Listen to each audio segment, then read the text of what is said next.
Hi and welcome to the Game of Life. I'm Andrew Mwangusha, and today we have a very special guest, a friend of mine, someone who happens to call Wandegea his village. Well, his other village is in Alabama. This man, you cannot talk about football and you do not mention him. Captain KCCA then, KCCA today, also played for the national team, the Cranes. Currently, he's running the business at Proline Soccer Academy, also Proline Football Club. Mujib Kasule, welcome to the Game of Life. Thank you, my man. I'm glad to be here. I'm really happy to have you because you have been there every time I've come to you for help in the game of sports, and that's football. Yeah, and I remember when your editor then, Mark Namanya, called me, told me I have a youngster who's the future, I want you to help him. So he sent you right to my office, Proline office, industrial area. Yes, I remember. So I met you and he said, yeah, I'm going to be your man. So since that day now, you're here. It's been years, eh? Put me in a hot seat. I don't know what you have for me. Mujib, the show is called The Game of Life, and I'm happy because you actually play the game of life. I've followed you since I left university up to today. And I have to say, you're the media's darling. You're always there when we need you. So thank you again for honoring our invitation to the Game of Life. Before I go, how have you been? Quite good. Quite good. I'm good. Abe wande ge abagamba ki? Onega balungi. Ate Alabama. Abama nabuje bali. Abo twasoka ne tuba omulamu. Okay. Koma okubutaka wala. Okay. Mujib, like I said in the introduction, we cannot talk football in Uganda, and Mujib is not there. You've done it all from the lower level through the club, of course, Kibuli in between, national team, and then like George Best, who has quite interesting stories. You retired at 27. You'll tell us about that. But everything to do with the sport, how you did it and then came out to the other end and continued in the sports, like living your dream. That must have been informed by people back at home. Did dad play football? Who played football at home? No, everybody at home is very passionate about football, but they never really played it.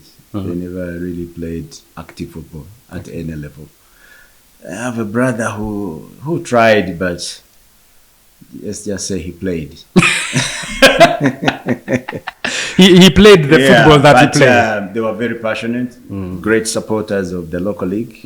My family is almost entirely Express. And you? Me, I'm KCC. Okay. Yeah, and my other brother, we are KCC. The rest are Express and one or two Villa. Okay. But going to stadiums to watch the first Premier League football, it is my father who took me. But he never allowed me to play it. What was dad's team? He Express. Both my late mom and my dad are Express fans. You said late mom and dad. Is dad? No, my dad is still alive. Still alive? Yeah. Okay, that's good to know. And he took you to a game? Which game? KCC or Express? No, he always took me to all Express games. He never missed a match. And how did you betray him? KCC? He made a mistake and he took me to one involving KCC. And I fell in love. And that was it? And that was it. That was it. It was at a KCC Express match at Nakivoho. So I went, sat at the Express side with my father. And I fell in love with KCC. Okay. So when I went back home, I said, now I'm KCC. What was his reaction? He didn't really mind. No, I didn't tell him because she didn't dare. Those parents, you don't tell them what they don't want to hear. So I just didn't tell him. Okay. But later, as I started to follow KCC more, then my brother got to know, my friends got to know, and the journey continued. And of course, you talked about your brothers and sisters. Were you enough to make a football team starting 11? Yes. My mom has 12. Okay. Yes. I also have another mother who also has 4. Okay. So 16. Then my dad had 2 more. Okay. So those are 18. That's now the That's real the starting. squad. That's the squad. That's the squad. 11 start and the other 7 on that's the the bench. squad. If you want Uganda Cranes to go and play, we can go. Well done to dad and mom there. What was it like growing up in that big squad at home? And I asked that because food. All of you wanted to eat. Oh yeah, it was fun. Out of 12, I'm number 9, so I'm at the lower chain of everything. But it was fun. The food, when it was time to eat, they bring the food and put it on the dining. And those that are around at the time, they they enjoyed the food. So you had to make sure that you are there at the time. And guess what? Because I was always playing football, I was almost never there in time. So I used to eat what they call the crumbs, the remaining whatever I find in there, because I was always away playing football. I could come back home for a break at around 2, then I go back at 4, like that. But food was first come, first serve. You're talking of come at 2, go back at 4. Was that what age was that? Were you already playing competitive football? No, not competitive football. In the streets, in the community. I connect now. I connect. After breakfast, you are Yes. off. Then you play football. You come back. You think it's lunchtime, only to get home. Food is finished. Then it's 2:00. Then you look for something to eat. Then at 4, you're going back for the other session. That was the life. Mujib, the people person, Mujib, the communicator, Mujib, who loves impacting young ones. How was that shaped in your young age? Of course, you were with big squad of siblings, mom and dad. I would love to know how much did they play in the Mujib that we see today? Yeah, the Mujib we see today, the communicator, the teacher of the game, the fighter of the game, that's my father. Because my father is a community leader. The fact that he's the elder of the village, Wandegea village. He's also the imam of the 3rd biggest mosque in Uganda, which is the Wandegea Mosque. He's also the chairman of the Kasule family. So he's a leader. He's a sheikh, he's a teacher, he's been leading causes. So I get that from him. I was so much around him everywhere he went, the things that he did. And I grew up with a principle that I got from him. He also got it from my grandfather, Haji Mujib Kasule, the late, that having more is not a privilege. It's a responsibility.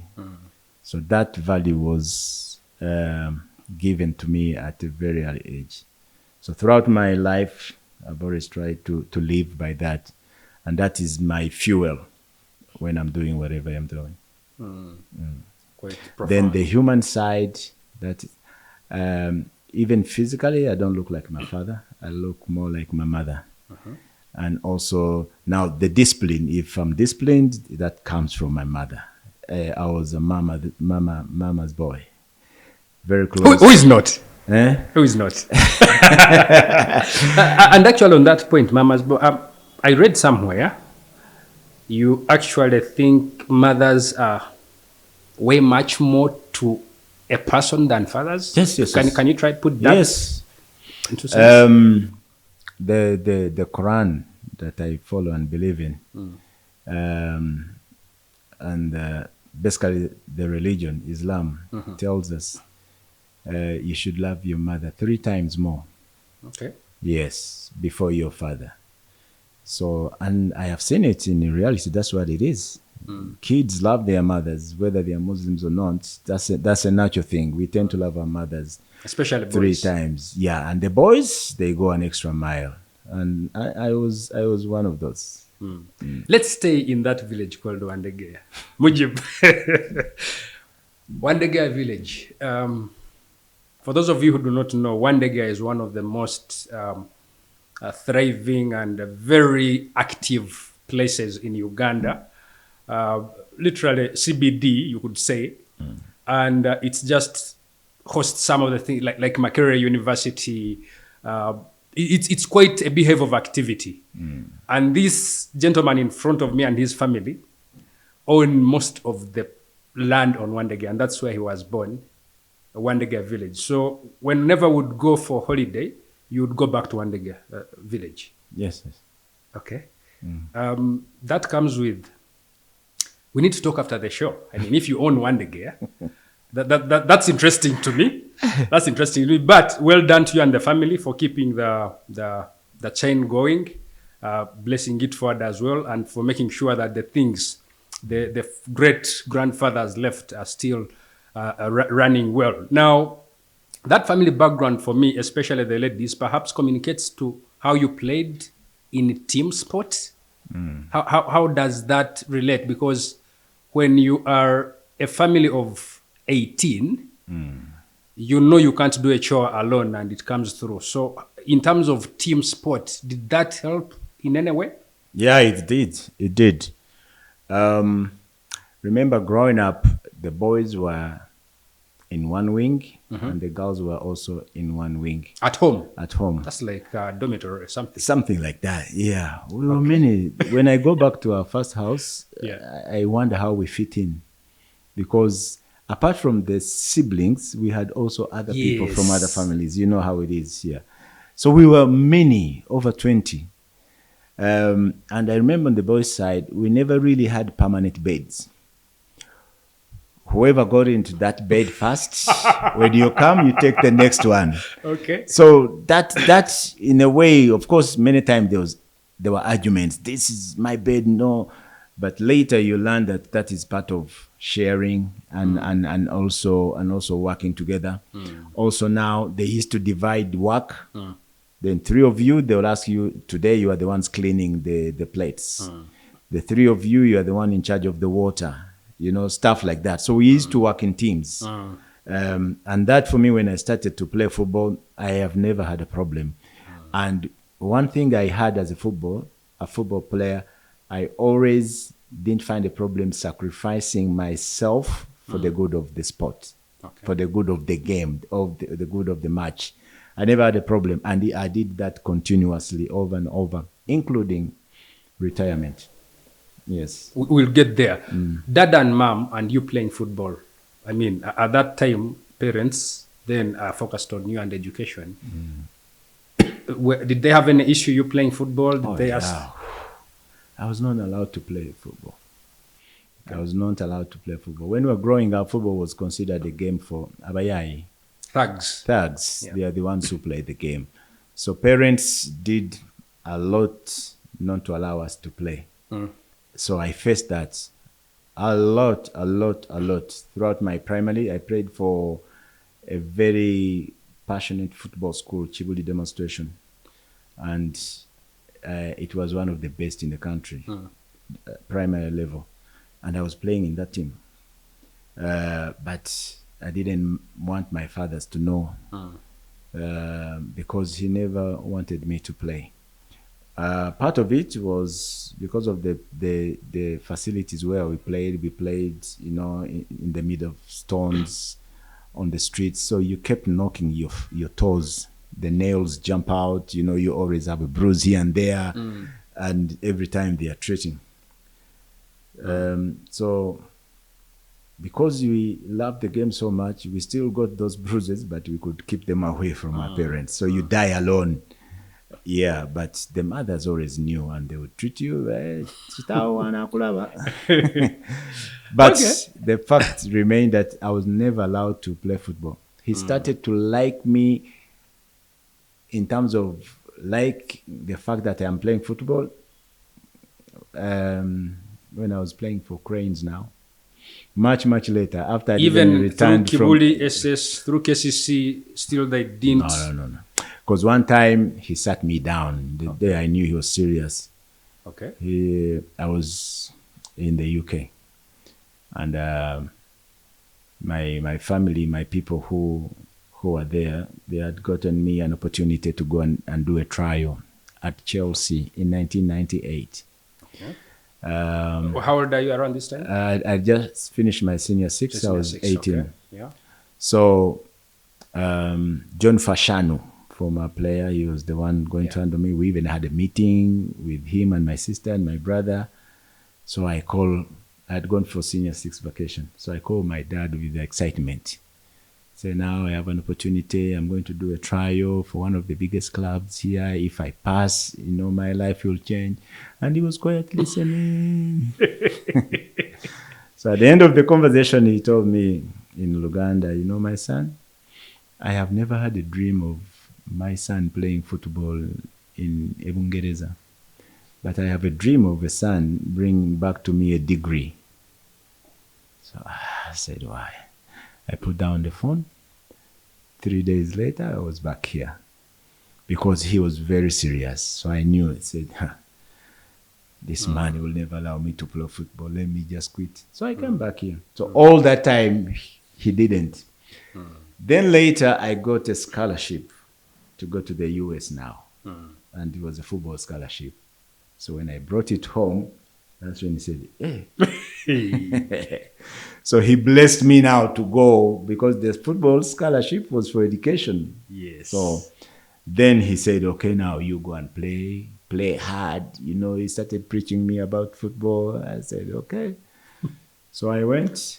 And of course, when I finished my studies, I came back here and I played for KCCA again and the national team. Then he started to come and watch. Then he started to support me. And when I quit, he was hurt because he was beginning to fall in love with me playing football. And he kind of felt guilty for all the years he had stopped me. Yeah, but he didn't know that even though he had stopped me, I still played. Yeah. And then before that scholarship to the US came through, of course, how did it happen? You were playing football at Kibuli, right? Yes. Kibuli SS. Yes. So how did the scholarship come through? In 1997, when we played National Post Primary. In 97. Okay. In Mbarara. Okay. I was the top scorer. And in 98, I was again the top scorer and MVP. So these things were in the news. But the one in 97, there was a scout from the US, one of the universities, Alabama A&M University. So he scouted me from there. But because in 97, I was still in senior 5, they couldn't take me. So he waited until I finished senior 6. Then he reached out to me. And that's how I got the scholarship. Interesting. I don't want to rain on your parade, but you know what I'm coming to. 97, you were the top scorer. I studied at St. Leo's College. I know, that's what I want to do. St. Leo's College beat you in the final. St. Leo's College 4, Kibuli SS 0. What happened? Because we had tormented Father Ryan, who was the big man there, when he was at Chitovu, and we had dominated school football. And the Kibuli school team was almost a national team. The squad of 18, all of them were Super League club players. So and still at school. Yeah. So in 97, they waited until we reached Mbarara. And at night, when the following day the tournament is starting, they made a new regulation, typical of Ugandans. And they said they only allow 3 Premier League players. Now imagine us, who had brought the entire team. But luckily enough, Kibuli had always had 2 teams, Juventus, and we had the one that we called Flamingo. So we had to send for the second team in Kampala. Then myself, Tenywa, and David Oboa joined them, and that's how we reached the final. So that was our greatest achievement in a season where nobody expected us to get out of the group. And that's why that is my greatest year. That's when I became top scorer, because we really played against all odds. So you beat us in the final and you won that, but you had lost the moral victory. Not St. Leo's. No, it was orchestrated by St. Leo's. And they had players who are Premier League material, but because they knew this regulation was coming, they withdrew them from Super League clubs that season. But we came back the following year when that regulation people found out it was rubbish, and they retained us. The following year, we won the trophy without conceding a goal. Okay, well done. Well done on that. And then KCCA. Of course, you are at Kibuli playing KCCA. That's big, especially for people at school. You are playing in the league, and then you are at school. Oh. How was that? Because you were a celebrity at the time. And Kibuli is a footballing school. Yeah. So, and football at Kibuli is like a cult. So the footballers were more revered, more feared, more respected. They were rich because they were playing from clubs. So they were superstars. And they had free passes to go out. You just get out of the school and you go. You can go for 3 days. You just come back through the main gate. Nobody touches you. In school, rarely would anybody even risk trying to beat a footballer. So we had that status. Yes. School was what it is because as a footballer, you kind of had everything. The reason why the students loved us is because when you get into the later stages of the competition, you go outside the school. You play Nakivubo, you play Nwankulukuku, and the school allowed everybody to go. So students would just go home first and then later come to the games. So they loved us for that. We created them. We used to call them pass outs. To allow them to go. So, but ballers were big in the school. So you only played for one club in Uganda, that's KCC? No. Okay. I played for Kofi first. In 1995, when I was in senior 3, 15 years old, I had gone to Kofi. I was taking my friend. I gave my friend a ride. He was called Dumisana. At that time, for him, he was playing for Kofi. And he was my buddy from Wandegea. So he's going for training, and I give him a lift. So I take him. So once I get there, I've seen this big man here, Coach Tom Luanga. He was the coach for Kofi. Yes. So as the team started to warm up, so he started to speak to me. Say, hey, what's your name? Where are you from? Tell him one day, then he said, for you, don't you play football? I said, I play, but only for school. Then he asked me which school. I said, Kibuli. He said, you play for Kibuli? You were in the team? He said, yes. Then he told me, if you play for Kibuli, you are good enough to play here. Do you want to try? Then I told him, no, I didn't bring my stuff. So he said, no, I can give you mine. He went in his car, gave me his training kit. Then I went on the pitch, and the rest was history. The next day, I was given a license. Wow. So that's how I joined Kofi. Now, remember. Which year was that? 1994. 94. Yeah. Now, my first game, this was during the holidays. My first game was against Villa in Achivugo, Kofi Villa. Now, the chairman of the National Football League Committee was also the headmaster of the school, Haj Kawasi. Abbas Kawasi, yes. The treasurer of the federation was also my games master and deputy headmaster called Badru Sentongo. Now, I walk out with Kofi, and they're seated in the pavilion, and they see somebody who looks like Mujib. So Kawasi like, isn't that Mujib? So this one looks close and says, yes. I say, how did he get in here? To cut the long story short, I go to school when we report, and they call me in office, and they say, who told you to go and play club football? But at that time, having a license was very prestigious. So they ordered me to stop. I refused. They called my dad in. Remember, he had already stopped me from playing. I refused. So we had a battle. Eventually, I was suspended from Kibuli. But I refused to quit. Later, they forced me, and I quit. So I played for Kofi for like 6 months that season. Then I quit, because they had insisted that I cannot play football until I am old enough. So I stopped. Then 2 years later, I joined KCC. Yeah, but there was a gap in between. Kofi, So when I joined KCC, I never played for anyone else. And KCCA, the experience at KCCA, you went on to captain the club. A club of Jackson Mayanja, a club of greats of this country. You went on to captain the club. Just take me there. Oh, it was an absolute honor to captain KCCA. Remember, it is the club I supported. Yeah. When I was younger, supporting the club, I never even once thought about playing. I used to admire Jackson Mayanja, Sadiq Wasa, you know, and to one time be playing alongside them, for me was a dream come true. And once I did that, I did not have any other aspirations. Me, I never dreamt of playing for Uganda Cranes or playing professional football. I never had that dream. So captaining the club, for me was a great honor. I joined the club in 97.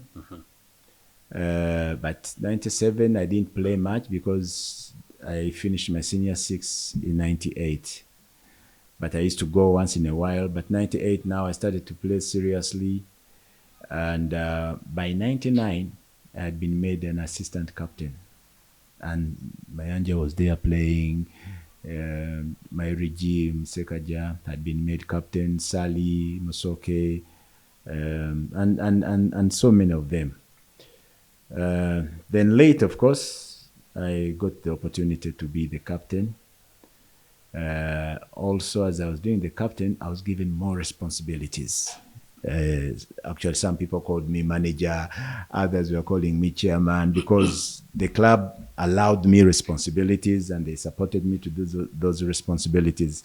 So I'm happy that the only trophy that I can say I won, which was the Uganda Cup. 97 years, I was part of the squad, but I never really participated much. But this one, I won it as actually coach player in 2005. So it was a very great honor to captain KCCA. 2005, you said? Yes. 2005. Yeah. 2004-2005 season, yes. And then you, of course, if we just take a flight back to Alabama, the university, because you joined KCC after the university or after KCC? I joined the university from KCC. Then when I finished school, I came back, joined KCC again. Oh, okay. So there's KCC. So when do you go to the US? In 1999. 99. Yes. You do a degree in economics? Yes, economics. University of Alabama, on that scholarship. On that scholarship, yes. Okay, then you come back and join KCC, and now you win the Uganda Cup. Yes. Okay. Yes. You said you didn't dream about the national team, but you did have a chance to play at the national team. It was short-lived. Maybe you could just tell us what perhaps went wrong. Why didn't you proceed? Did you have other dreams? For me, throughout my career, my playing football was to serve my passion. I didn't have any other intentions, playing for the national team, making money out of the game, playing it as a career. No, it was always for fun. Now, between 2004 and 2006, if you remember, that's when this game went to the dogs. You remember the 22 goals? Akol FC and that season. Yeah. I just returned and I couldn't believe what I was seeing. And that is the time I was playing for the national team. So one time we got to play Sekafa in Ethiopia. And on the way back, first of all, the training preparing for that tournament was terrible. No water, no food, nothing in the camp. The conditions were really terrible. But now we end up in Ethiopia. We suffer in Ethiopia, a contingent of 25 people. We had $75. The lead of delegation, that's all he had. It was not like a national team. And somebody who had now been in the West seeing how they do things, my university team was a professional team. So on the way back, at the airport, we got arrested. Which airport? The Ethiopia, in Addis. And when we inquired why we were being arrested, is the tickets that we bought, I think we didn't pay tax, something like that. Like we bought backdoor tickets, something like that. There's something wrong with our tickets.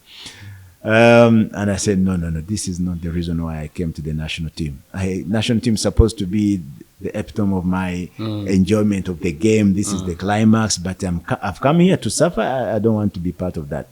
So I came back and I put in my resignation, but they pleaded with me not to, of course, save the image, although I was living quietly. We had another game against Egypt. I think it was a World Cup qualifier, so they asked me to be part of that. So we went and played that game. After that, I quit. Now I decided to continue playing. You're quitting aged 27? 27. The same year, I decided to continue with KCC, but quit the national team. So the same year, now that was, I was 26 when I quit the national team. Now I decided to continue with KCC. Now, one time, I was playing alongside Maweji. Tony as a youngster. And I went to training early at KCC that day, and I found Maweji was already there, but he was sleeping under a tree. So I went to check on him. I said, hey, Gojama, chechigena mas. Then he told me, you see, Kapi, I have not eaten food for 3 days. I said, what? He told me, I have not eaten food for 3 days. Then he told me, and yesterday when I collided with you, I felt my intestines coming out. Was that training? Training, the day before. Yeah. You know, I had charged him during training. So he told me, you remember how you charged me during training? Since then, I haven't felt fine. My heart started to bleed inside. And in that moment, I hated the game that I love so much. And I went and told the coach, today we are not going to train. Because when I inquired from other players, they were going through the same. No rent, no food. You know, they were really, really struggling. So I said, how can we be running and knocking each other on empty stomachs? So today, no training until we have a solution to this. Of course, there were other managers, but as a captain, I had made a decision. And so that thing started to continue lingering in my head until I said, I don't belong in these people. It is not fair for me. I eat my meals, you know, I come here and play with them and I pretend I'm better than them. I knock them around simply because they didn't eat. So in my mind, it did not settle well. I didn't feel like I should be playing with people who are playing on empty stomach. So because of that, I also made a decision. I said, let me quit. So I quit to start Proline as a project. And the purpose was to show people the right way of doing things, because Africans would like to copy what we see. So that was the aim. So at 27, I quit football altogether. You have experience, having experience in the facilities in the US, and now you have this renewed energy of you want to replicate whatever you saw here. You were privileged to actually have the means to support your passion to do that. Not everyone could do it at the time. When you shared that dream with Dad, that's if you shared with him, was he open to it, to supporting you? No, he wasn't. When I finished, when I came back here, I did a graduation. I had a graduation party. And on my graduation party, I got a lot of presents. My family, 8 of my siblings, they live in the UK. They gave me a present. They gave me money in cash. And my father gave me land.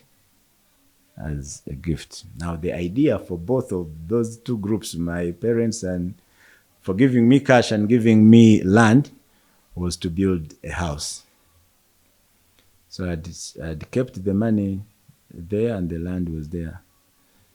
So to cut the long story short, that is the money I used to start Proline. So there was no way I was going to tell my father about me starting Proline, because he would ask me, where are you getting the money from? So I weighed the two. I said, now what do I do? I'm supposed to start this housing project, and then now this. But it didn't take me long to decide. I said, no, football needs this money more than me. I need the house. So when I just started Proline, like 1 year or so, then the money had already gotten finished. So my father kept asking me, hey, utandika di? Hey, tugende. So I kept dodging him. Now, on the night, remember we brought Rio Ferdinand here in 2007. On the night, I invited my father when we had a dinner, He met Rio and everything.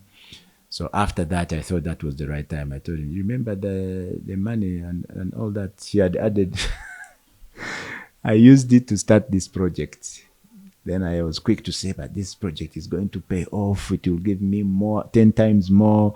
At that time, I was happy and excited seeing what I was doing, because that's the very first time he got to know the scope of what I was doing at the dinner. And people were telling him, thanking him, So I used that opportunity. So I told him, said, fine. But if I told him then, things would not have been good. We'll get to that dinner and Ferdinand a little later. This Proline story must be really dear to you, because you said in 2009 that your dream or vision for Proline Soccer Academy was to see that it dominates the country's football in the next 20 years. Today, do you think that dream is being realized? Not as we planned. No, we didn't, because part of dominating was not necessarily only about winning trophies, but we thought we would have a fully fledged football institution with an academy, with a school, built to the highest standards, that even the English clubs can come here for warm weather training. That is the vision that we had. We anticipated by that time we would have players in the top leagues in Europe, exporting our products, dominating the national team. All that was that's what we thought. But as I stand here, I say we have not been able to realize that dream. We have done some part, but here we are. Next year we are celebrating 20 years. We still don't have a home yet. It was the target from day one. We don't have a home. Part of it, of course, you could say it's us, but we were let down by other stakeholders who we had partnered with on this issue. We just stick there, because the Proline story is huge. You say you didn't have land, that's one of the reasons. But when you invited Rio Ferdinand here with his dad, Julian, and you met the president promised you land somewhere along Entebbe Road or something. And I wrote some of those stories. And now I also need to report back to the people who read the stories. The land was, at least according to the president's directive, given to you. Ferdinand was, excited about the whole project. But looking back, we've not seen that. What exactly happened? What's the story? In 2010, after the president's directive, actually there were 3 directives on that issue. The final one, he gave Minister of Lands 2 weeks to avail us the land. And in those 2 weeks, indeed, we got the land. It was a big press conference. Minister for Lands, Amara Tubo, Honorable, presented the title to myself. And this was captured in the news and TV and everywhere. And we were excited. Rio Ferdinand had, after that news, he also did a fundraising dinner in London with a few of his friends. And one night he raised 5 billion Uganda shillings, which was supposed to do the first phase. But we had the title, we had the land, but we could not access the land. Every time we found security people there, they couldn't allow us to access the land. And that took some time. And you know, in Uganda, when things like that happen, you look for somebody and then you plead. And then, you know, even when it's yours, you have the title. So I kept explaining to Rio and the father, you know, I was not giving them the full scope of what is happening here. So I kept telling them, there's somebody we need to see. You see the land. For them, they couldn't understand. The president gave us, we have the title. Now, why can't you access? So, and that kind of scenario dragged on for 2 years. First, Rio had put people's money on his account because he had told them the money was coming to do this work. Now, the taxman on his side kept asking him, what is this money doing on your account? Because you said you received it to take it here. And because of that pressure, he gave the money back to the people that had given it to him, because we were not able to use it. And he was frustrated, of course, with his father and the brother Anton. And they didn't like anything. And of course, during that time, the relationship was very difficult because I had nothing to report. I only had bad news. And whatever I was telling them could not make sense to them. Because even here locally, at one time I had stories, people said I had sold the land and things like that. But in 2014, we realized, we were informed that some people had cancelled our title. Wakiso had cancelled our title, the district. So we went there, did an investigation. They couldn't tell us by who. So what we did, we went to court over that same matter. In 2019, the court pronounced itself in a ruling saying the land belongs to Proline. They should return it to us and also give us a lease for 50 years because that was the initial intention of the president. But still, after that ruling, we still couldn't access the land. I don't know why, but we can't. Even if you go there now, the land is still empty, but you can't access it. So we have made, and that disorganized the entire vision, the entire plan. You know, we were all disoriented. We had everything in place. We had gotten the funding and the people who were sourcing for funders. We on the ground doing the work. We know we had established now. We a club playing in the Premier League. We had boys. You know, we are channeling boys out. But that missing link eluded us until this day. Wow, that was tough. I mean, one, it cost you the good relationship with the Ferdinand family. Then also he perhaps caused him trouble with his friends because he had collected money from them. Even if he returned it, still it does throw a dent. Yeah. But the relationship, we never had an argument or anything like that. Eventually, when we went to court, because we were exchanging all those documents of the court, we are going to court, now this, so they realized, because eventually I told them, this is what has happened. The president, yes, gave us, but the other people who are planning to steal the land, and they're also maybe powerful from... So I explained eventually. So they got to know. So they followed every step while we're in court. Even when we won the court, again, in 2022, 23, we got new funders. The ones we got were 10 times bigger than what we had before. Putting a project for $60 million. We had gotten the funding for that.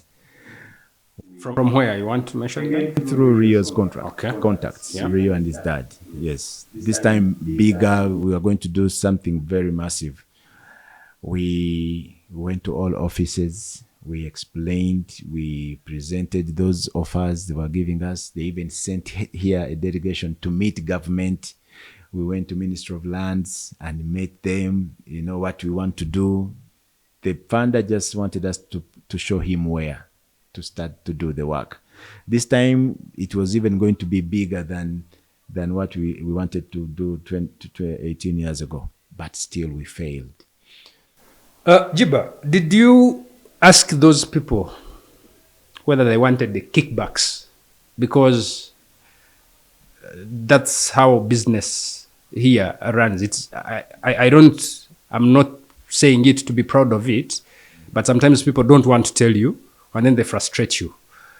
Were there people who wanted kickbacks and they were not coming through to you? Nobody ever came to me and asked me. I know this podcast is going to move. It will be on everyone's phone, and it will surely reach State House. Look into, speak into that mic and ask the president what you want him to do at this point, because he had the directive, and clearly you have the land title. He should do something about it. What do you think? Just tell the president. I have tried since we had this issue to try and meet the president. And we are saying, if government gave us the land, the president gave us the land in very good faith. It took him 3 minutes of explanation to understand what we wanted to do and bought into it. And he did everything in his power to make sure that we get the land, and we got the land. Very, very indebted to him. Yeah, we got the land title, but we never got the land. Up to this day, we never got the land. And through that loss, some people may not understand the scope of the loss, not only for Proline and these kids, but for the country. Yeah. Because we had an opportunity. We had started linking up with big brands like Manchester United, West Ham, people associating with that. And what we wanted to put there was going to change lives of Ugandans, give jobs, change lives.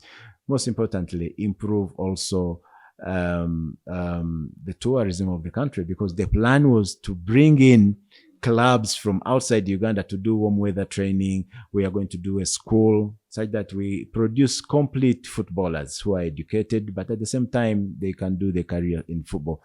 But because we have not been helped away from the president, all these other offices where we have been to, when you explain these things, they seem to be listening, but you don't get any help. So if the president could be seeing and listening to this, we still have an opportunity to create something special in sports, an infrastructure development that will transform lives, but also connect the country to the rest of the other footballing countries.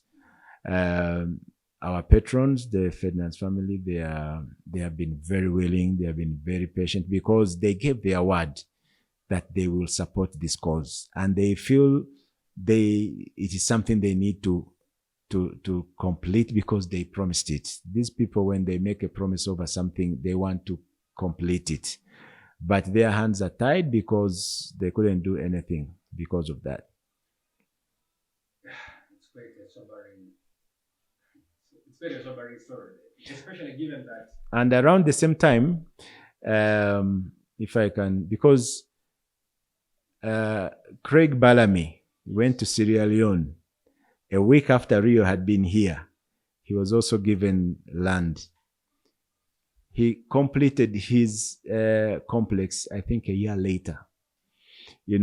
Other players, Vieira, SCN, in their countries, they have been given land and they have developed academies. And you see the way they are dominating football on the continent, but also in Europe. Players are going to Europe, they are producing players, they are earning lots of money, they are reinvesting the money back home, they have put their countries on the map. So this thing that we were trying to do here is being done. When players finish and do foundations, they are being helped by people to help then the communities back home. Something that we wanted to do the same here, but we have not been able to achieve it. Actually, the Craig Bellamy Foundation and Academy, our former Cranes coach, John McKinstry, did coach there before he came here. Yes. So anyway, we will push through this and see if something can be done. We'll still stay with Proline. With the Proline story and Rio Ferdinand. Just, I would love to know, how did you get in contact with Rio? How did he even end up in Uganda? Rio grew up in a place called Peckham.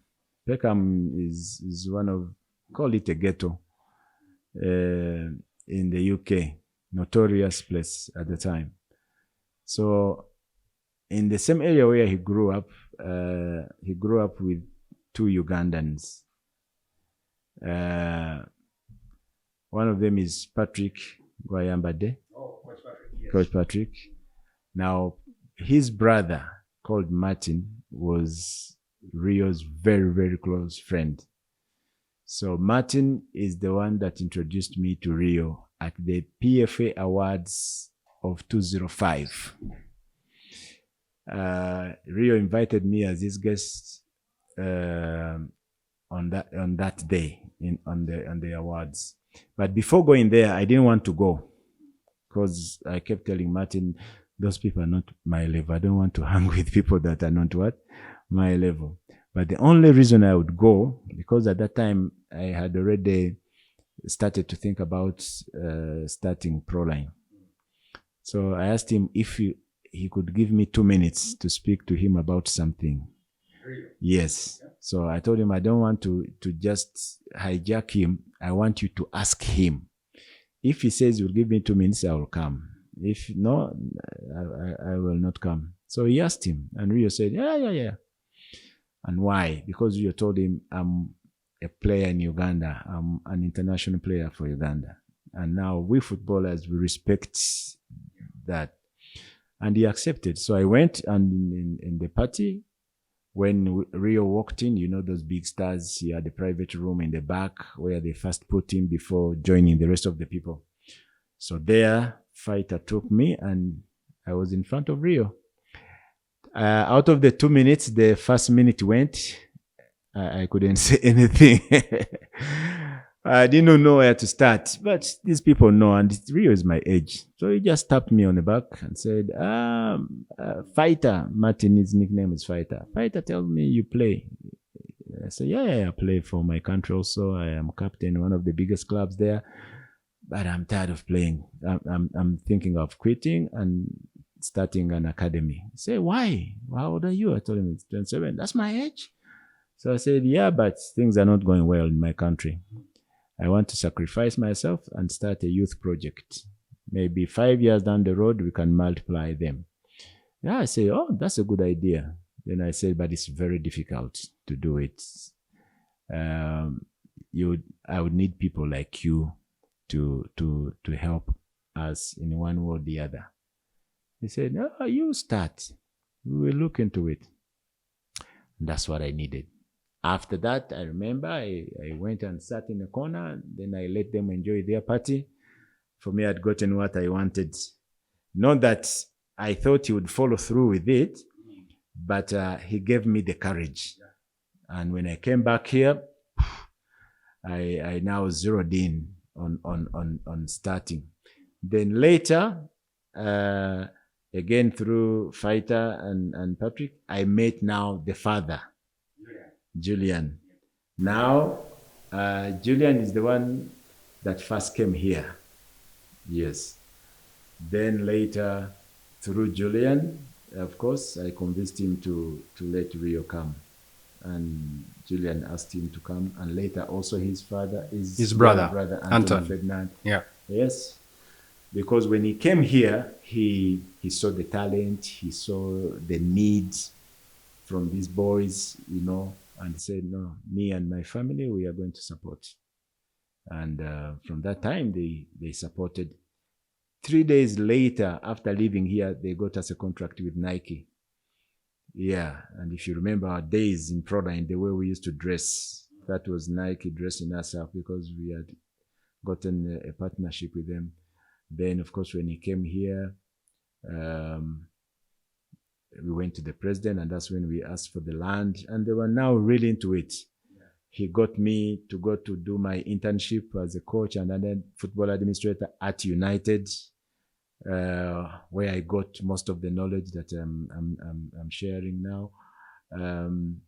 He invited me for Champions League final twice, FA Cup final, and United continue to give us equipment. Up to this day, they still do. But the biggest part of what we wanted to do is still the missing link. But that's how Rio ended up here. Wow. The knowledge from United, the meeting with Sir Alex Ferguson, the 12 minutes. Yeah. Now, when I was going there for the first time to start my internship, it was the guy who was helping me was called Tony Whelan, like the one who was receiving me, taking me through that was Tony Whelan. Now, he told me, you will go, like making a schedule for me. You will go and meet the kitsman, the groundsman, the trainers. You will go and meet the welfare, the academy manager, all those things. And then later she told me, and with every person he was giving me 1 hour, 1.5 hours. And me, I was looking for Ferguson's name, and I saw 12 minutes. So I said, no, this must be a mistake. 12 hours, 12 minutes. Okay. So I tell the guy, I see the schedule, but there's something missing. So I said, no. It is what it is. Okay. But why 12 minutes? He said, that should be the first question if you meet him. And that's what happened. So I went, they took me to everywhere, In the end, I meet Sir Alex Ferguson in the cafeteria of the club. Many players are there. Then I sit with him, and then Rio's father was there, and also Rio was also there. But Rio, after he left us, so Ferguson, okay, you have any questions for me? And I said, but why 12 minutes? Then he said, if you had started with me, the questions you would be asking me are those questions you have seen or have been answered by all these departments where you've come from. So right now, I don't think you really have questions about that. And indeed, it was true. I hadn't realized it. It shows you that these people respect and give power to people in their department. They put the right people in places and they let them work. And they are confident that they know what they are doing. So he was confident that any question that I had before flying there was answered by those people. You don't need to get it from me because everybody is competent. Then he asked me. Then I asked him one question. I said, "Who is the most important person in a football club?" Then he said, "Here at United, it is myself." He said, "The club has owners who pay you, the CEO." He said, "Yes, all that is there, but the nature of football, I am the most important thing because the owners are investors. Their investment depends on my work on the pitch. And so is everybody, the marketeers, the CEOs, the fans coming to the stadium. All that is dependent on me. So I make the others. They don't make me. And if you have owners like my owners, they know it and they appreciate it. We have no problems." But then he told me, I think this would be a problem in Africa. Now, that's a huge problem here. Yeah. Coaches are at the lowest rank here. You see? So I learned a lot from there, and I was very appreciative. Then United invited now the entire academy to go there, and we took the boys. Which year is this? 2008. Rio was here in 2007. Now 2008, we take the entire academy. And it was a great experience for them. Then we went also to West Ham. We went to Millwall and Portsmouth. So we had created partnerships that were going to help the game in Uganda. But I don't know if some people looked at it as a Mujib project, yes. And maybe that they didn't like that, but never did I ever think of it as a project for Mujib. For me, I've always looked at the country and the football, the country and the football. We have contacts, we have people. Can't we use them to leverage the game, to make the game better? And that's how it was. When Anton came here, he stayed for 2 weeks. Rio stayed for 3 days. When Rio came here, he came with Sky Sports. All activities were played every day on Sky. And that was the country being marketed. You know, many people fell in love with Uganda from that. Many people started coming here from that. So we could do more. But our contacts, our energy, our passion has not yielded much for people to see. But through all that pain of what could have been, there's been some good stories through the kids coming through all the way to national teams, through Proline winning Uganda Cup, playing on the continent. Did you play on the continent? Yes, you did. Oh, yeah. Yes. I asked that because I'm like, did they pull out or they played? But I remember you played. Those are some stories you must be proud of. Oh, yeah. Apart from not getting a home, which was our plan, everything else has been to great success. When we talked about dominating football in 2019 as a big league team, yes, with players that joined the club when they were 7 years, we won the Uganda Cup and we won the league. So we won a double. The big league and the Uganda Cup. Yes, nobody has ever done it. And nobody in Uganda has a club where you can go at 9 years and come through the senior team at the highest level. So that was a great achievement to show people that these things really work. A clear path to glory. Exactly. From the academy through the same club all the way to the national senior team. Yeah. And because when we started the academy, we wanted to show people that when you start young, you can't go wrong. You see? So you can come up with 7 boys, grow it through the club, and win things. Manchester has done that. Barcelona has done it. Bayern Munich has done it. So for us, we tend to think those things are only for white people. But we showed people that it could be done. Players like Bunju, Joshua Kirol, Brighton Kani, yes. and Arjuna, and so many others were able to do that. And they went on the continent and played. We played 6 games on the continent. We only lost 1, including away matches. Unfortunately, the one we lost was the most important, that was taking us to the group stages. Kigali? No. The Ahli of Libya. Of Libya, yes. Yeah. So then we wanted to change lives of disadvantaged kids who have nothing but only passion for the game. We said we can use that passion to turn you into good citizens, responsible, and people who achieve. Through that, over 20 players have been able to go and play outside Uganda. People who had nothing. Quick names. Who can, Alex Kakuba, Ewatu Apollo, Edema Patrick, Ivan Bukenya, Sula Matovu, Edrisa Lubega, Fahadi Bayo, Roger Mato, so many. Hakim Chiwanuka just went recently, and so many others. We have produced players. More than half of the Uganda Premier League in Uganda is set up today. More than half, about 10 clubs, they have products of Proline. So we have we have made parents believe in the idea of academy and youth football. Now, all over the country, academies started to spring out, especially after Rio came here. People saw the dream and other people started it. We have changed a lot of the way clubs now run their football, from the way they dress, the dress code, so many things we changed when we had just used to wear the blazers. Yeah, to the first match. time the boys came out in the blazers, people say now, these people, what are they talking about? You see?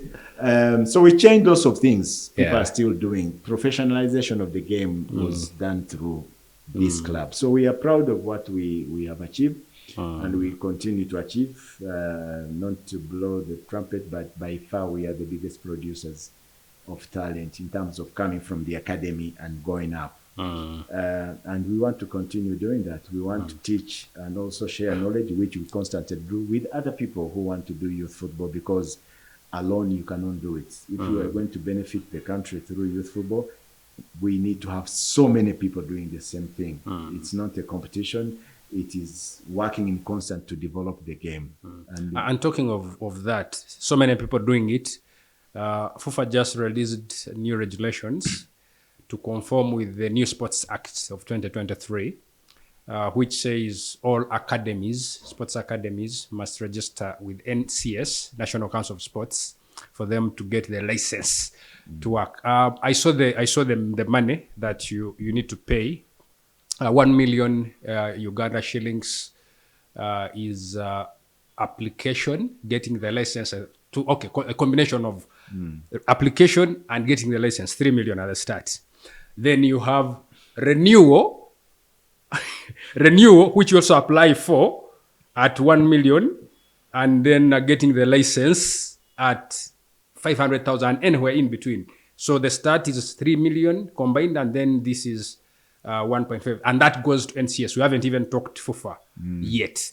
Actually, I called someone at NCS to clarify. I'm like, when I apply for the license, I'm thinking I have the license. But no, you apply, then you also pay for the license. Even the renewal, you apply for the renewal, then you also pay the license. I'm like, what the hell? Is like, oh yeah, that's what it is. We'll try and see.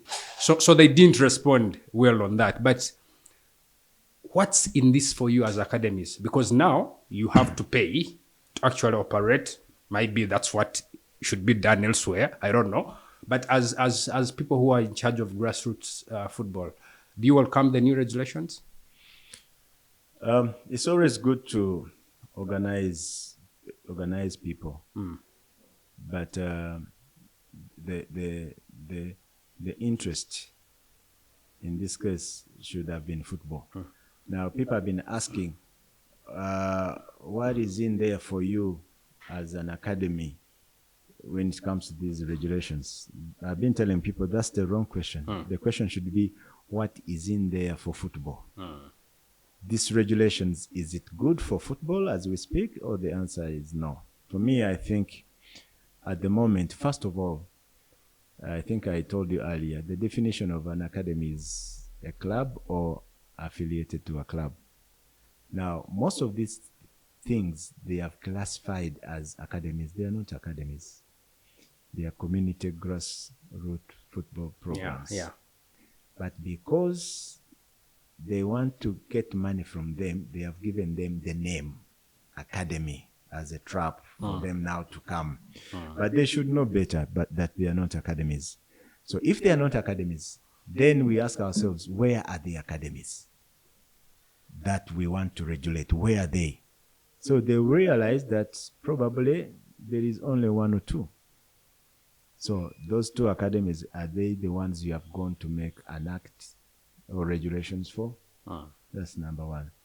Then secondly, the countries that are developed in the game, the people who are in charge of developing the game, the federation and the government, they have created the academies.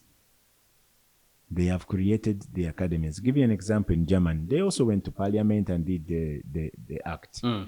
But in their act, they realized that they didn't have academies.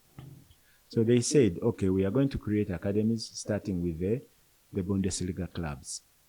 And those clubs that may not be in the Bundesliga, but they are interested to play with those that are in the Bundesliga. So those we have asked you, you must create academies for your. Then they said, this is what you will need for the academy to be certified.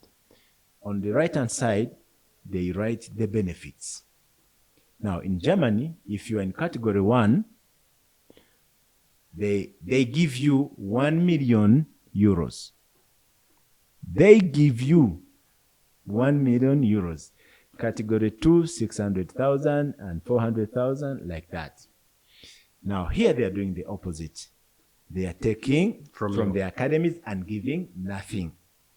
Okay. As Proline, I might be able to afford the 3 million. What about the academy that is in Zimbabwe down there, who is run by a young man who has passion for football, has collected 50 of the kids in the village, and they are supporting them. And everybody in the world, including Messi, they come from such arrangements. In football terms, we call that grassroots. You have given me the name academy so that you can tax me, but you know I am not an academy. And because of that, you are going to scare me from starting. Because when they say sports law, and you see the people from Federation, whenever they talk about the sports law, they talk about it in terms of enforcement, that if you don't do this, you will be arrested. You are not supposed to do this. You are not allowed to do this. It's only us who are supposed to. They are going to scare people from starting up these initiatives who are in turn helping the game in the country.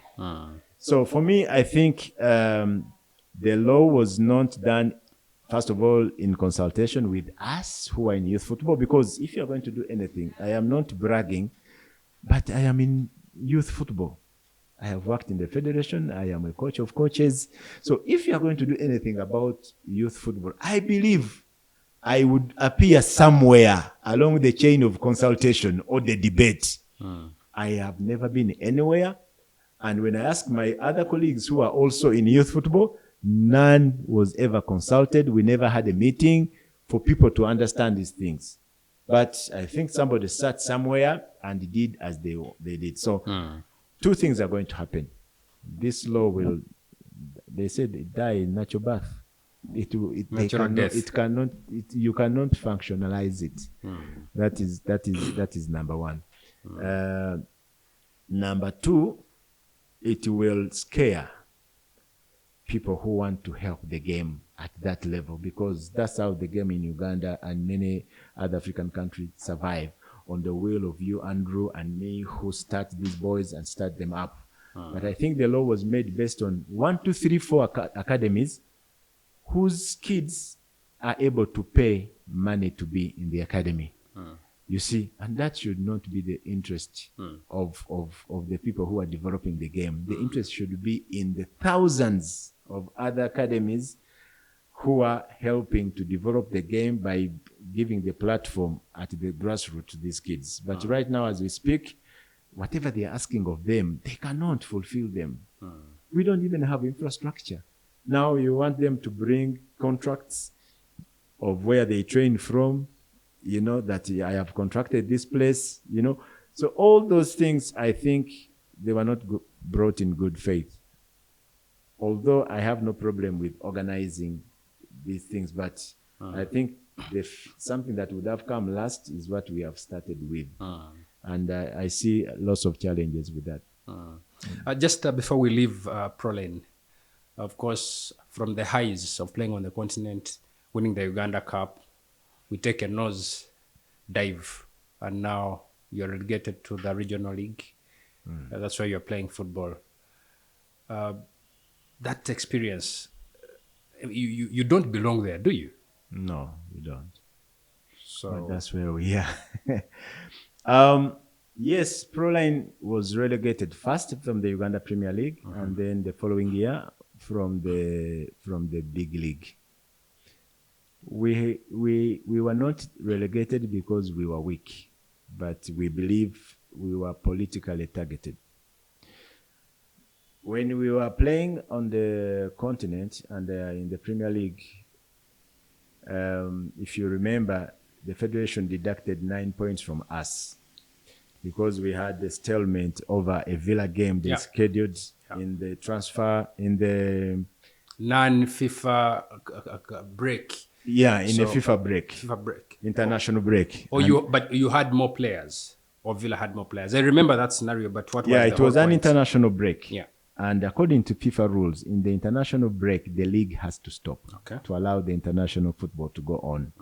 Now, it was an international break, and they scheduled for us a match against Villa. A day before we play Villa, they summoned 2 of our best players, Mujuzi and Brighton Kani, to the national team. Nobody is taken from Villa, and they are telling us to play. Yet, we are not supposed to play in the international break. So we wrote to them and said, this is an international break. Number one, we are not supposed to be playing league matches. Two, you've even called our players. Now, when I am a small team like Proline, perhaps fighting relegation, and you take two of my best players, you have weakened me against a Villa that has not lost. So we told them the ground is not level. Yeah. Please postpone the match. And they refused. Yeah. And that's how we lost 9 points that relegated us. Then when we went to the big league, when we applied for 28 licenses, they gave us 13 with one goalkeeper who was injured. So we played football with injured players, and in some games we played with 9 because we didn't have enough players. And that's the reason why we were also relegated from the big league. Yet the 28 players, 23 of the players, we had used them the season before. But they came up with all sorts of, when somebody is in charge of the rules and regulations, you have little to fight with. So that's why we are relegated to the regional league. And because we thought it was a political move, and remember, when we were relegated back to Kampala region, you remember FUFA said we should go to Buganda. That's where we belong. A team that had been playing for 10 seasons in Kampala, then they said, no, you're a Buganda team. Why? They wanted to send us as far as they wanted us to go. So we decided as an institution, now, should we quit football? Because majority of the people were saying, let's quit. There's nothing in here. So I told them, football is football, and you can enjoy football at any level as long as it is organized well. So if they want us at the regional level, let's go and play. Because if we quit... they've won. Not necessarily they've won, but we have disappointed the young boys and girls who are dreaming. Yes. Okay. So whether us have an issue as mature people we can handle, but when you wake up and you go tell 320 kids in the program, don't come back, this program is closed. As a human being, you don't want that. You'll never live with that.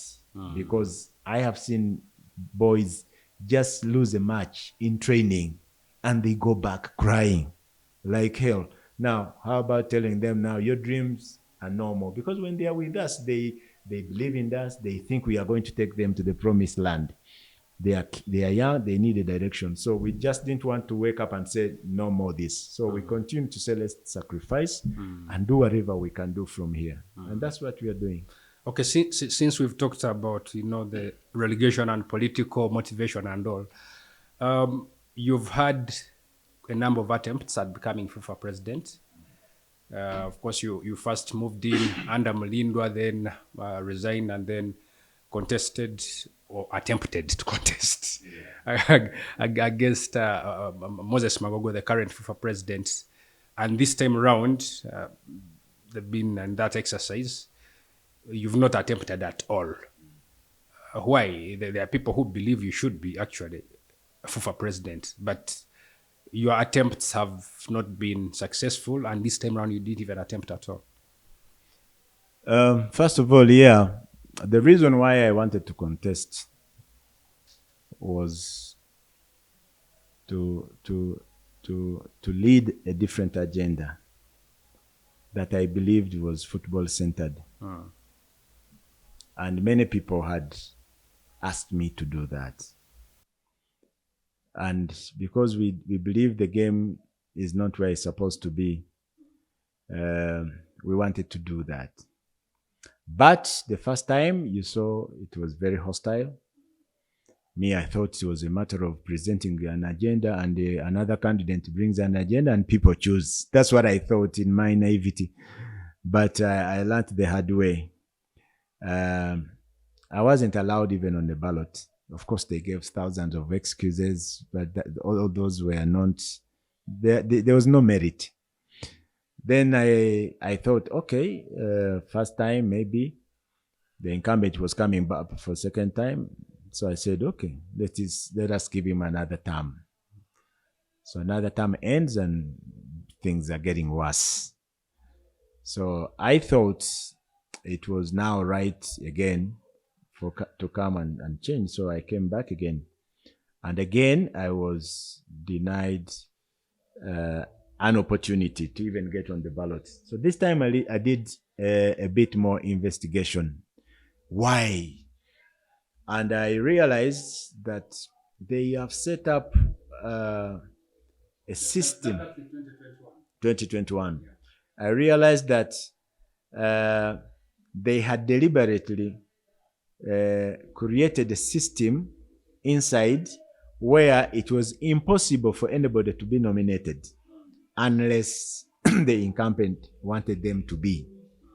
It was locked deliberately. I spoke to individuals and they told me how they had locked it and how they were doing it. When I investigated it, I realized that it was true. It is impossible for you to get nominated in football. It is impossible. It is very easy for me to stand against the president of Uganda or even the FIFA president or CAF. Very easy. But the one for FUFA is impossible because now, for you to be nominated, forget the other requirements. Now I'm talking about the nomination process because that is the one they locked. You need to have one club out of the 16 Super League clubs or big league clubs to endorse you. So when somebody says one out of over 20 clubs, that must be easy. And indeed it is. Then one of the 8 regions, football has 8 regions. So one of them has to endorse you. And then football has 8 special interest groups, like coaches, referees, players, women, like that. There are 8. So you need also one. So on surface, it looks simple. You just need one of the 8 and one of 8 and one of 22. But the trick is here now. So they say that the people who are supposed to endorse you are the chairman of that region or interest group and the CEO, both of them. Now, all the 8 CEOs of the 8 regions are employees of FUFA, paid by FUFA, given contracts by FUFA. Now, that is equivalent to asking anybody who wants to stand against the current president of the country that to go to these permanent secretaries and get their endorsement. And that is impossible in the country where we live. So that's what it is. Then the other thing he does, the incumbent, is that the elections of these people come first. So before the election, he invites one by one into his office and he tells them, Andrew, are you standing? Say yes. Will you support me? If you say yes, he says, okay, I'm going to support you to come through, but you also support me, yes. Okay, here is my nomination form, sign it. And this is like a year before the elections. So all of them sign that they have endorsed the incumbent. Yet he needs one out of the 8, but he makes all the 8 to sign. He does the same with the special interest groups. All of them sign, and the regulation is you can't endorse more than one person. And that's how he kills it. So when I realized that that's what it is, and I said this is the length at which people go, it seems like it's a matter of life and death. For me, it is not. So I said, it doesn't make sense for me to continue making myself a fool to come out, yet I know this thing is already blocked. So I said, I'm not going to participate and get involved anymore. Is all hope lost? In terms of football? In terms of for now, those plans are on ice. My efforts now are on doing what I can within my means, which is to help that young boy and girl who has a dream. I can support that. I can give them my energy. I can sacrifice for them and see them develop. Whatever happens on the top, I don't know for now, but this is what is within my reach, and that's where I've concentrated my energies. Thank you so much, Jiba. As we get close to the end of this very interesting discussion, you're one of those one of a good number of players who have managed their transitions very well, from playing into the other life. And you know that's a topic I'm very passionate about. You just came with a colleague, Robert Kabanda, who plays with Express. It's not been as rosy for sports people to make that leap of faith. Some have been forced by injury. Some time just caught up with them. How best should a sports person, plan for that life beyond playing the game? That's a very difficult question, and it doesn't have a quick answer. But what I can say is that it is extremely difficult to make that transition from active sports into now normal life. It is very, very difficult, not only for Uganda, even for those that have made a lot of money. I can guarantee you, one of Messi and Ronaldo's worry is on what next. That is what is on their mind, but they have everything. They have the power, they have the money, they have the contact. They can do whatever they want, but that is still their problem. And that's why you see they are playing longer, because they are not ready for it. And no matter how long they stay, they will never be ready for it. So it is extremely difficult naturally, because Messi has grown up from the age of 12. Everything in his life has been planned, done, and executed for him, including switching off or changing a bulb in his house, including he doesn't know what it takes to book a flight. He doesn't know what it takes to book a hotel room, cooking food. He has no clue, because all his life, by virtue of what he does, all those things are always done for him. They wash for him. They bring the jersey for him. They bring the casual wear for him. Everything, everything is done. While they are playing, they have a lots of money, but they don't even have time to spend their money. They are given 2 weeks off, sometimes just 1 week. So after finishing football now, and you transit in normal life, you wake up and you don't know what to do. And we have seen people, Gary Speed had everything, but he killed himself. Roy Keane locked himself in a house for about 6 months. He grew a beard and looked like an animal until his people went and got him out of there. But he was powerful. He had the money. He had everything. So it is very difficult, regardless of how much you've made from the game. Now, when we wake up and we don't know what is next, we fear to go out there. Then we get into what is called isolation. Now, while we are in isolation, we have closed off the entire world. Then the things that become our friend, unfortunately, they hurt us. Alcohol, drugs, and all other sorts of things. And now people start to go down the drain. Now, I've given an example using those that have made it. Now, imagine now a Ugandan player who finishes with nothing but scars on his body, no friends, no education, no connections, no savings, absolutely nothing. And in a culture where the moment you cross the field line, people forget you. You see, you become a nobody. And now that eats you up as a human being. So many of our players, they go from playing football to isolation to addictions. And their life starts to go like that, and they are dying on the street. You have seen, they are dying without anything. They can't treat themselves. They are not remembered. So it is very difficult. Now, the solution, what other people do is that what is needed is a support system, an understanding support system, because before you put a system, you have to understand the people for which you are putting the system. They need a support system that rings it in their heads while they are still active. Give them options, give them alternatives, give them that slap on the back, say, we are here behind you. This is the way to go. And it has to be consistent. It has to be continuous.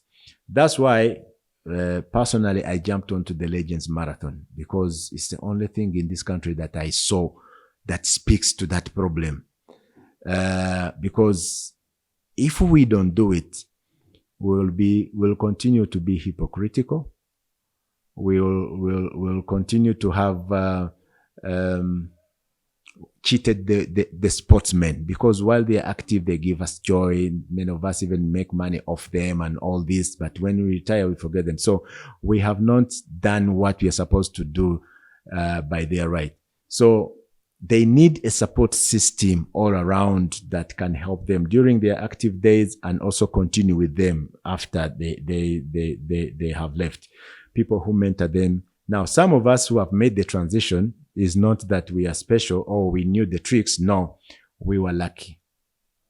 Personally, I am lucky. I come from a family that is able to support me. A family that took me to schools and supported me through the school. Then in the schools, I met people who mentored me, person like Kawase, Hajinjuchi in my primary school, my coaches. Then I get an opportunity. I go to the US. So you see that I have been lucky. Not that I am good at it. I just been lucky that I had a support system, not intended, but somehow I had it, either from family or the education and all that. So these people, 99% people who play sports, they come from disadvantaged backgrounds. So they are not going, you're not going to see lucky people like me because of where these people maybe come from. So we need to quickly go to where they are and start to groom them, mentor them from there, and also support them. It cannot be done by the Legends Marathon alone. The government has the role to play. The clubs where these people play, they have a role. The federations have a role. The fans, all of us have a role. And this problem is everywhere, not only in Uganda. It was a problem in England. You remember Gascoigne was almost dying on the street, but those people woke up and established the system that are supporting. So it is a huge thing we can talk about the whole day, but we need to create support system to help a former player or even those that are currently playing, because we just keep channeling out people who have no direction in the end, and because there's no system. Wow. Thank you so much, Jiba. Now we have one last segment, which is very brief. It's called Pass on the Torch. But before we get into it, all these beautiful things you're doing, surely there must be someone special pushing you, or you're doing them for someone else beyond sport. No, the things I do, I told you before, is a continuation of my family legacy. I told you the principle is having more is not a privilege, it's a responsibility. So my grandfather served through education, transportation, and religion. My father is doing the same. Me, I am serving through football, but the same. So I like to share. I like to support. I like to not foster my happiness, but I want to get my happiness from the fact that I've made somebody else happy. That's where I want to get my happiness, by first making somebody happy. And for me, that is my fuel. That's what drives me. Of course, for me to do that, I also need a support system. Yes. Because many times I've gone to bed and I've quit football, only to wake up in the middle of the field again. But when you have a wife that tells you, no, it will be okay, you go. When you have friends, they say, when I meet fans on the street and say, Mujib, thank you for what you're doing. That is for me my support system. I don't want to disappoint them. I don't want to disappoint the kids. So for me, those are the people who push me, but most importantly... You have the kids you're doing this for? Yes. And the support system, the wife? Yes. Okay. Oh, we are... through my football, I have adopted 2 football players. They are now my sons. Okay. Alice Kakuba is one of them. Okay. Another one is called Juma Sakari. Okay. Those ones are fully adopted. But also, I have many families, or I have many kids that I play the father role. Because if you're a good footballer and you have talent, but there's no father figure, you need that figure. So I play that role in those families. if you are a good footballer without an education, I will take you to school. Because without school, the future will not be okay, even what you're doing. So we do all these things. And of course, my backup plan as well has been the family. If the family asks me for the money I've used from the family to do this, I cannot refund it. But they support me to also support. That's why I said I am lucky that I have a support system that I'm also using to support others. Maybe what didn't come through right is that person behind. They said behind a strong man, there's always a strong woman. Do you want to ask me if I am married or not? That's what I'm asking. Yes, I am. Okay. My wife. Because I know there are many people who want to know that. I am married. Jiba. And you have quite an... Okay. I am married to Zena Nakanwaj. Okay. Yes. She's a poet. Poet. Yeah. And I know you like to read. Yeah. So. I'd love to read some of our next works. Time I'll bring you a book. Okay. And congratulations, Tottenham Hotspurs. You see, now you should have started there. Because you're the only Ugandan I know that supports Tottenham Hotspurs, but well done. Thank you. Good. So, Jiba, we have a very beautiful tradition when we are ending this show. And it's called Pass the Torch. And you who loves, youth football, passing the torch on, this is what we've been talking about throughout the show. So you get to give advice or piece of, words of wisdom to the next guest who you do not know. Just piece of advice, might be something that has inspired you that you want them to learn from, and then they will also pass on the torch to the next guest. But before we go into that, I'd love to read some advice to you from our previous guest. Our previous guest is a who he didn't know you were coming here. He said, whatever life gives to you, take full advantage of it, and always look out for young ones. How appropriate. This guy knew I was the one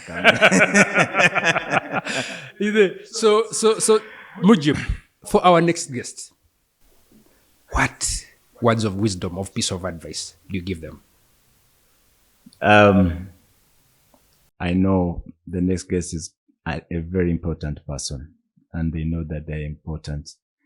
But I also want to let them know that it's more important to make others happy. That's it. Follow us, like us on all social media handles, but also press that subscription button on YouTube. It's been an honor and privilege to host you on The Game of Life. You have been one of the very best because you've made this so easy. And for all you've done for sports, please continue. There are many people who are looking up to you. Just continue playing the game of life because you truly play it well. Yeah, well. Thank you for hosting me. Thank you.